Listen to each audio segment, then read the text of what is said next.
Hello? Shawn, it's for you. Phones. Everybody needs one, but what do you do when you move to another country and you have to get a new phone plan? Welcome to this week's episode of Tea Time with Shawn and Aleesha, and in this video we're going to teach you all about phones and what you need to do to get one when you move to the UK. When we moved from Canada to the UK, we had a big conversation before we even got onto the flight about, do we really need a phone when we get there? Yes we did. So we decided, is there a way we can get our phone before we go to the UK? Yes, there is. Much like everyone else in 2021, we resorted to Amazon.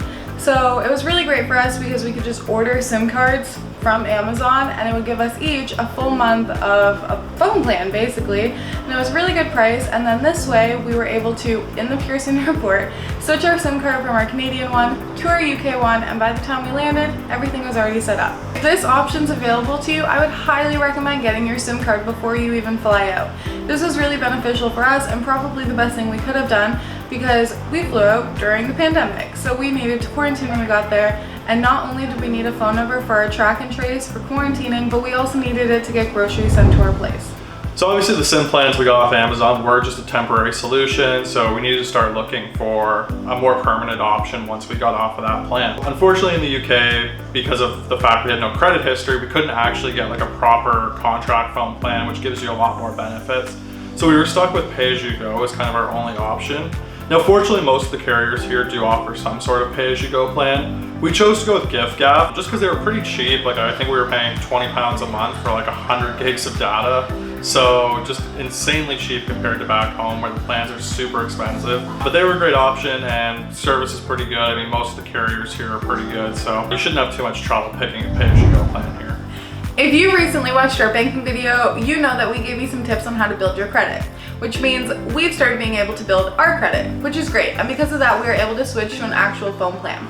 We decided to go with the company EE, and we're now paying £28 for 200 gigabytes of data, which we will never use, but it's kind of nice to know we have it. On top of that, EE is one of the only companies when they check your address history that will allow a foreign address history. Most just like if you have an address in the UK and the history with that. So this is kind of nice, especially for us because we don't have much address history since we've only been in the UK for a couple of months. EE is also great because we are able to add in roaming to our plan, which will give us access to having our phone in so many countries, including when we go back to Canada, so we don't really have to worry about what we'll do there. So in terms of the actual phones themselves, you know, back in Canada, typically when you take out a phone contract, you get a phone with your plan and you pay it off as part of your contract. And that's the case here as well, but obviously because of our lack of credit history, we couldn't come here and, you know, get a new phone or anything like that. And we were actually, just before moving abroad, both of us were kind of in that stage of like, do we need a new phone or can we make this one work? So we decided, you know what, we're coming to the UK. Phones are much more expensive here, and technology in general, just because things are typically dollar to pound. So like a phone is $1,000 in Canada, but it's £1,000 here, which is like, you know, $1,600 Canadian. So we figured, you know what, let's just like put some money into it, buy brand new phones that are unlocked, and that way when we come over, we can just get a cheap SIM plan like we did with the E, and then that way it's just, we pop the SIM in, phone's unlocked, we're good to go. So that was what we chose to do, and it's worked out pretty well so far. Thank you so much for watching this video, and I hope it gives you some insight on how to get a phone when you move abroad. Phones are such an important part of everyday life now, and honestly, this is one of the first things right up there with banking that you gotta figure out as soon as you get abroad, because it'll be a lifesaver. So I hope you get some knowledge out of this, and thank you again for watching, and make sure to like and subscribe. Bye guys. Oh, we are all